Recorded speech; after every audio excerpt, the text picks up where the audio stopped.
Hey guys, my name is Kaylee. Welcome back to my channel. I am sorry for the delay as it is August 15th and we are about to get into my July wrap-up. In the month of July, I read 12 things, 1 novella, 8 novels, 3 graphic novels, 5 4-stars, and 7 5-stars. July treated me well. Let's get into it.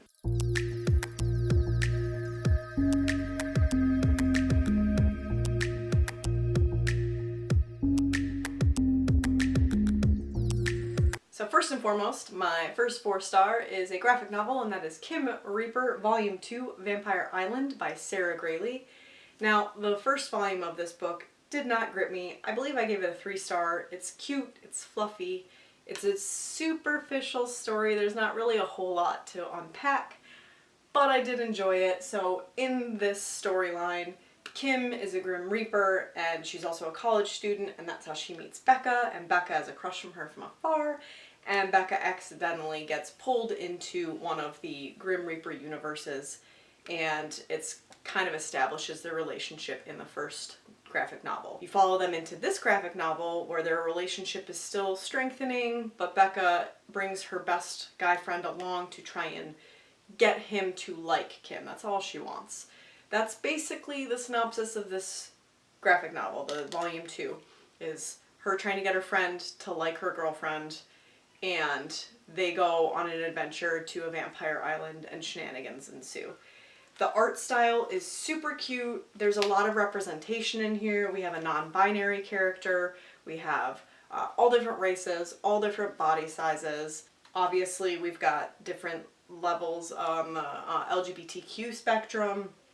It's just a whole lot of representation, and it's a very cute story, and if that sounds up your alley, go for it. It's not my favorite. I like a little more density to my storylines, but still pretty great at a 4-star. My next 4-star is a book I read during the reading rush, so I won't go that far into it, but it is Coraline by Neil Gaiman. I just think the movie did it better, so I can't in good conscience, even though Neil Gaiman is one of my favorite writers, give it a 5-star. It's about a girl who moves into a new house with her parents, and that house has this entity within it that tries to basically steal kids for herself, and Coraline has to go on this adventure to not only save herself and her parents, but previous souls that this other entity has taken. The one qualm I always have is that the only friend that Coraline has in this book is the cat, and if you've seen the movie, she has a friend that's like a neighbor, and I think he adds just a whole new layer to the story, and this book probably could have done better with that. But keep in mind, it's a middle grade book, and thus it's gonna have its sparsity. What's the word? Sparsity? I am having camera issues, so if the angle changed, I apologize. Let's carry on. The next 4-star was a reread by an author I can confidently now say is one of my favorites, and that is Practical Demon Keeping by Christopher Moore. Again, a reading rush, so I'm not going to go that far into it, but it is about a demon named Ketch and the person that he's like latched onto that brought him about unintentionally. Ketch needs to eat humans in order to sustain himself, and it's basically the story of Travis is the person that summoned him and is now stuck with him, and he's like beyond 90 but he looks 20 something, and he's trying to basically figure out how he can get rid of Ketch and save Pine Cove, which is where this takes place, and basically the world, because Travis is not from Pine Cove. It's Christopher Moore writes humorous, fantastical, contemporary mix stories, and I really, really appreciate his humor and his style and how fast his stories move. Definitely, though, his humor style is very much a time piece humor. So this was written in 92, 93, and it definitely feels like it. Some of the verbiage is definitely outdated. If you are easily offended by humor with language, like for example, I don't know if it's in this book or in the other one I just recently reread, but he uses words like fucktard, like that kind of stuff. It's a little outdated and isn't up anyone, like not everyone can look beyond that and still see the humor. So if that doesn't sound like it's up your alley, then by all means, Christopher Moore is something you can skip. In any case, I enjoy it. I can appreciate it for the time that it was written in. This was his first novel, so it's definitely not his best novel, but 4-star. Next on my 4-star list is Skyward by Brandon Sanderson. Funnily enough, up until the very bitter end of this book, I was certain I'd give it a 3-star. Now, sci-fi isn't usually my favorite. It's not the one I reach for the most, though I do read a lot of it. Brandon Sanderson wrote Mistborn is the only other book that I've read by him, and I really, really liked it. I gave it a 4.5 star. However, this moved very slowly, in my opinion. I've seen a lot of people love this book, and the people that loved it, but I just felt like I didn't care. I really just, there were parts within it that gripped me, but I felt like it went on and on and on, and then the very end of it, like 50 to 75 pages, were really good. Will I read the sequel? Yes. Am I gunning for it? No. When it comes out, I'm not even going to pre-order it. I'll get it eventually and I'll read it. It'll just be one of those ones I add to my wish list, and then when I get it, I get it. When it goes on sale, maybe I'll get it. But the end definitely leaves you wanting more. It's about Spensa, who wants to be a pilot. They live on this remote planet that humans crashed there, and now they are at a constant war with these other beings that they don't really know much about, except that they're at war with them constantly. So to be a pilot is a big deal. Not a lot of people get to do it. Most people have like more grunt work jobs, like growing algae, that kind of stuff. But Spence's big deal is that her dad was one of the best pilots, but the only person that has ever been a traitor. And once you're a traitor, that carries on in your family forever. So she's kind of outcasted, not even kind of, she's outcasted from society. People are mean to her whole life, and she's on this vengeance trip to become a pilot and show that her dad wasn't a traitor, and traitor is not in her blood. So she works really hard. She tries it out for pilot school, and she gets in, but it does, the hardship tied to her name doesn't end there. So there's a lot that happens in this. Brandon Sanderson doesn't shy away from killing characters off, so be aware. It's not your average YA where like people die but not really. He's pretty ruthless. Those scenes are always really interesting to me. Like, his ability to write an action scene is great, but I just think that sometimes he overfleshes out worlds and the mundane, which can be really good. You know, I'm a fan of Stephen King. I'm a fan of writers that write bigger, longer, fleshed out books. I like that. But it did drag a little bit. So 4-star, strong 4-star, but still 4-star. And the next book, I'm kind of sad to say I struggled with giving it a 4. It's like a 3.5 4-star. And again, just like Skyward, it didn't get me till the end, and that is Kingdom of Copper by S.A. Chakraborty. City of Brass, I'm in front of it. City of Brass is one of my favorite books. I did read it earlier in like early spring of this year and loved it. Couldn't wait to get my hands on Kingdom of Copper. It also moved incredibly slow.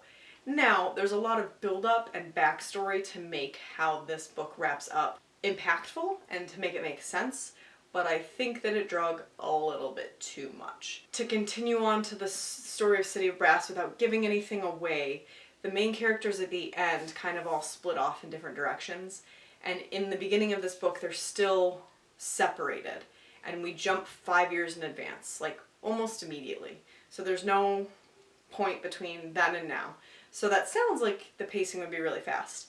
But then we see each and every individual storyline through the 3 main characters, and specifically Nari's is really intense and long. The ideas that she has for herself and the palace and the community, and it goes really in depth on those plans and building it up, and it just takes a while to get into it. And by a while I mean 3/4 of the book is build, and then the last 20 to 30% things start happening.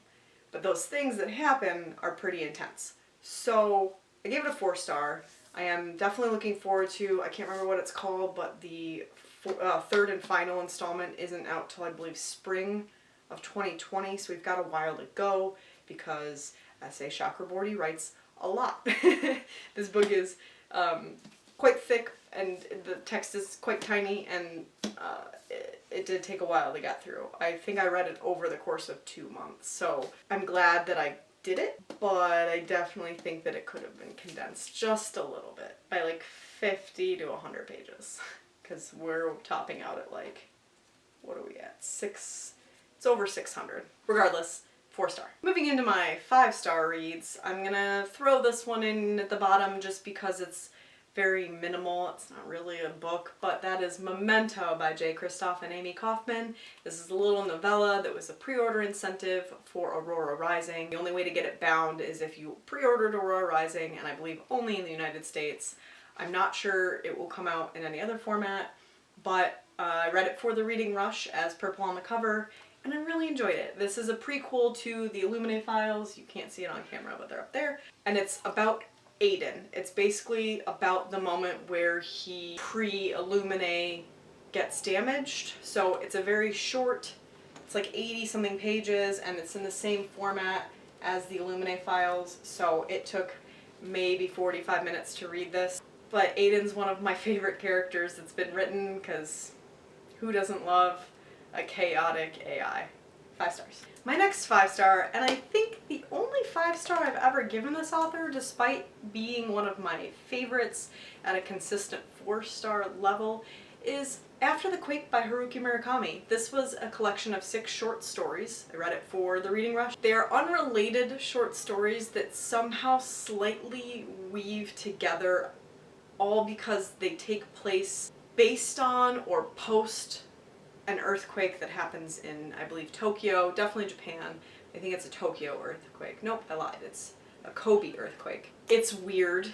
It's whimsical and also fantastical. It's Murakami, so you don't know what to expect going in, and you close the book and go, I don't really know what I just read, but I did enjoy it. And that's basically how I felt about it. There are some stories that were stronger than others, but only by a smidge. It's almost like a slice of life, but that has like, it's adults trying to, so eloquent, so good at talking, speaking, that are just trying to figure their shit out, is basically what it comes down to. Eloquent, but 5 stars. I enjoyed it. It was a quick read. If you want a taste of Murakami, give some of his short stories a shot, because it'll give you just a tiny taste of what his novels are like. My next 5-star, also for the reading rush, is Space Boy Volume 4 by Stephen McCraney. This is a continuation, obviously. I'm not going to say too much about the 4th volume because I talked about it in my vlogs, but Amy is a girl that grew up on a spaceship, and then her father loses her job, so they're cryogenically frozen and sent to Earth to live, so she has to adjust to living on Earth, and it's basically about the life of a teenager that isn't socially used to the world that she's found herself in. She makes friends with the weird kid at school, and we're finally diving more into his storyline, which I'm really excited for, because there's been build up as to the workings of this character named Oliver, which of course I really like because my son's name is Oliver. And I think the next volume's gonna bring a lot more to us about Oliver's origins, and I can't wait to see what happens. But I think this is just always going to be a 5-star for me, because the art is really cute, the writing's really cute. It's on the low end of YA in terms of age, and like I'd read this to my kids and not be worried about content or anything like that. But she's definitely getting into some like boy problems, let's call it, and I don't think that she's prepared for it, so I'm excited to see where the series goes. And next on my 5-star list is another graphic novel, my 3rd and final, and that is The 100 Nights of Hero by Isabel Greenberg. This is a story full of stories, so it's about basically 2 women trying to outsmart a man. Very feminist, very fascinating. If you like folk tales and stuff like that, it's literally that a man is married to a woman and he claims that she will always be faithful to him, that he is smarter than her and all of that stuff, and his best guy friend boasts that he could in 100 nights get her to sleep with him. But she's in love with her like servant, her like second-hand woman that has always been a part of her life. which isn't allowed in the time period that they're in. And those two women decide that the only way they're going to make it through these 100 nights is to tell this guy stories so that he loses track of how many days it's been. And the stories go back in time and they're true to them, but they're fantastical. They're stories about the moon and stories about going through glass walls and dancing. It's very whimsical, but at the very core of it, it's a very empowering story for women, and about being underestimated. And it's really, really great. I loved every minute of it. The art is very cool. It's very mono-colored. Very cool. I wish there were more books like this, honestly. 5 star. My next 5 star is probably my biggest shock of the month because I really expected to not love it for 2 reasons. We'll get into those. That is Deviate by Jay Kristoff. Now, the 2 reasons that I did not expect to love it as much as I did is that Lifelike was probably a weak 4 star for me, like a 3.5, 4 star, mostly because of 2 reasons. The love story felt insta-lovey, which I do not like, and I didn't care that much for the main character. Now, this sequel, did I say already? Sequels tend to, in a trilogy, be very bridgy between book 1 and book 3, where it's just shit's happening so that book 3 is exciting. This did not fall into that category at all. I absolutely loved this. The character I liked most in Lifelike is one of the main focuses in this book, and you're kind of seeing this whole story from 3 different perspectives. I can't say much about what happens because it will spoil Lifelike for you. Like, the entirety of this plot is based on what happens in Lifelike. Keep pointing to it, it's out of screen. I love it, and I cannot wait for the finale of this. I think it doesn't come out till next year. I don't know. I honestly don't know if Jay's even announced the date. But it's a sci-fi story. You've got AIs, you've got cyborgs, you've got complete machines, and then some humans, and a class of people called deviates. Really liked it. If you read Lifelike and you liked it, you're gonna like this. If you read Lifelike and you weren't sold on it, you might still like this. Complete shocker, 5 star. Thank you, Jay Kristoff. Now, this next book I expected to really like, but I didn't expect to like it as much as I did. So I've had a lot of, I guess, low expectations going into books in July, and that is One True Loves by Taylor Jenkins Reid. I shouldn't be shocked because the 2 other books I read by her I've really thoroughly enjoyed. I mean, Seven Husbands of Evelyn Hugo is one of mine and BookTube's favorites, but I haven't read any of her backlogs until I picked this up out of the blue and I read it in 2 days. This is a story about a woman whose husband, like year after they get married, goes missing. They do work traveling. He takes pictures, I believe she writes, and he goes on a trip right before their 1st year anniversary and he never comes home. So she moves on after a time and gets engaged to someone else. And then her husband shows back up after years. I think it's been 3 or 5 years. I can't see, the library sticker is over it, but it's been a few years. So now she's at this fork in the road. Does she get back with her husband and leave this new life that she's built for herself? Or does she stay with the fiance and move on from her first husband? And it's a whole story about that dilemma and, like, what would you do if that happened to you? The funny thing about this story is I read a lot of my friends' reviews, and some people really liked it and some people really didn't like it, because there's definitely points in the story where she sees both of the men and she's sleeping with both of them, and I see how that can be perceived as problematic. But I don't know. I've been married for almost 7 years, and I understand where the character and where Taylor Jenkins Reid is coming from. I get it. The dilemma, the problems, all of the things that this woman and both men would have to work through. And the humor of it is that I asked my husband, I asked my sister, like, I asked a bunch of people what they would do if they were in this scenario. And almost all of them said that they would leave the fiance and go back to the husband because that was what they were promised to and it wasn't his fault and that kind of thing. And I was the only one that was kind of like, I don't know. I think it'd be really circumstantial, and I don't know what my answer would be. And it was great having that opinion going into this, because you really juggle with the dichotomy of like, what do I do? And how I expected / anticipated it to end is exactly how, like, what my brain thought would happen. And it made a lot of sense to me. A lot of people that I read their reviews didn't really care for the choices made. But I don't know, I felt the struggle and I understood the choices made, and I loved this. I want to read more of her backlog. I do have maybe in another life that I'm saving for the Contemporary-thon, but I really want to see what more she has because I really adored it. And I loved a lot of books this month, but none of them touched Recursion by Blake Crouch. This is the second time that he has wowed me with a story.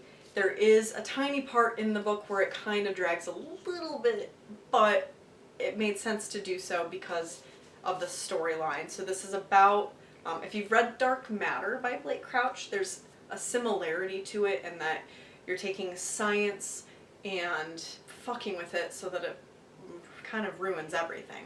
In this, it's about memories and trying to, initially it starts out as a scientist wanting to help patients with dementia and Alzheimer's to remember things. Like maybe if she can find the solution for why we lose memories, she can help people either put off longer the onset of dementia or help people not get so bad into dementia. Now, I have both of my grandmothers had Alzheimer's and dementia. It's not a disease anyone wants to get. I can't even imagine. So the storyline itself really drawed me in there.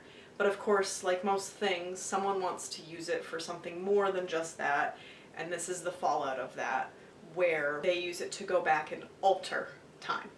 And then you're breaking off into these storylines and memories are getting messed up, and it's the exploration of that and trying to fix what's been broken. Psychological thriller, sci-fi aspects, really, really good. His writing is heartfelt, like the relationships and the characters you actually really care about, and you want things to work out the whole time, but you also don't really know what's coming. I don't know what you can ask for more in a thriller writer than that. Blake Crouch will be an insta-buy for me as long as he's writing. If you are thinking about checking this out, don't hesitate. It's some good shit. That is it for me. It was an excellent reading month. Let me know if you've read any of the books that I've talked about or if you intend to. I hope your July was as good as mine was. I don't think I'll top all 4s and 5 stars for the rest of the year. That's pretty really hard. That's pretty hard to do. Thanks for being here, guys. Like if you like this video, subscribe if you are new here and want to see more content from me. I post all my social media links down below. You can find me on Instagram and Twitter and Goodreads. I also have links to my Book of the Month YA affiliate, as well as just my Book of the Month link. And that's it. I hope that when I finish my August reading, I don't wait till mid-September to film it, but we'll see how it goes. Life, am I right? Hope you guys are enjoying the end of summer. I will see you in the next one. Be well. But like, why do I think I'm good at booktube and then I'm not?